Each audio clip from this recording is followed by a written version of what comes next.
যার ঘরে একটি মেয়ে আছে তার ঘরে একটি বেহেশত আছে। মেয়ে হচ্ছে আল্লাহর দেওয়া সবচেয়ে বড় নেয়ামত আর সবচেয়ে বড় সেরা উপহার। কাঁঠালের গন্ধে চারিদিকে মৌ মৌ করছে, আর এদিকে তানিশা আবদার করলো কুমড়ো চিংড়ি খাবে। এই কুমড়ো চিংড়িটা কিন্তু আমার মা রান্না করতো আর খেতে দারুণ লাগতো। মেয়েরা নাকি আল্লাহর মেহমান, যার ঘরে একটি মেয়ে আছে তার ঘরে আল্লাহর রহমত সব সময় বেশি থাকে। এটা আমি বাস্তব প্রমাণ পেয়েছি। তো আসসালামু আলাইকুম, welcome back to my channel another video Tashfiq and Abid ব্লগে তোমাদের সবাইকে স্বাগত। এই যে ঘরের সামনে কাঁঠাল গাছটি দেখতে পাচ্ছ, এই কাঁঠাল গাছে 25টা কাঁঠাল ধরেছে আলহামদুলিল্লাহ।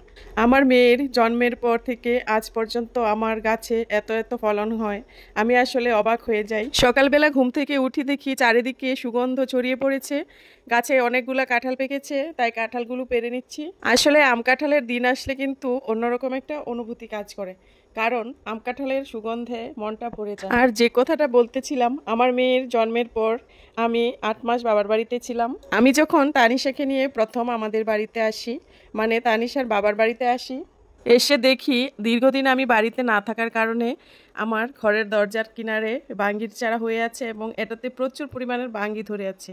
আমি কিন্তু অবাক হয়ে যাই, মাশাআল্লাহ আমার মেয়ের ভাগ্য কত ভালো, আমার দরজার মধ্যে বাঙ্গি হয়ে আছে। এটা আসলেই কিন্তু অবাক হওয়ার বিষয়। এই লটকনের চারাগুলো দেখতে পাচ্ছ, এগুলি তানিশার বাবা লাগিয়েছে। মাশাআল্লাহ কত ফলন ধরেছে, তোমরা তো দেখতেই পাচ্ছ। খাবো কি আর, দেখলেই মন ভরে যায়। আমার লাউ বাগানের লাউগুলা তো তোমরা ইতিমধ্যে অনেক অনেক ভিডিওতে দেখেছো কি পরিমাণে লাউ হয়েছিল আমার গাছে।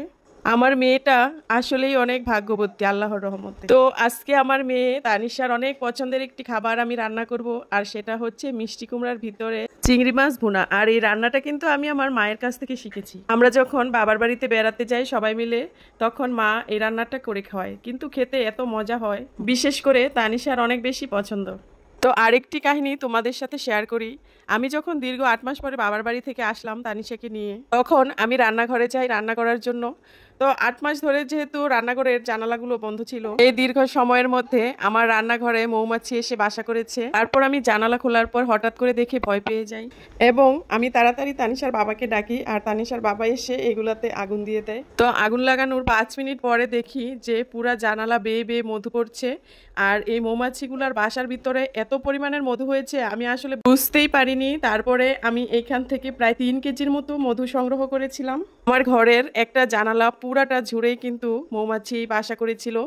আর তারপরে এই যে 3 কেজি মধু পেয়েছি, এই মধুগুলা কিন্তু আমি অনেক দিন ধরে সংরক্ষণ করে রেখেছিলাম। তারপর অনেকে আমাকে বলছিল যে তানিশার নাম মধু রাখতে, কারণ তানিশার ভাগ্যেই নাকি এই সব মধু এসেছে। তো আজকে এই পর্যন্তই, সবাই ভালো থাকবে।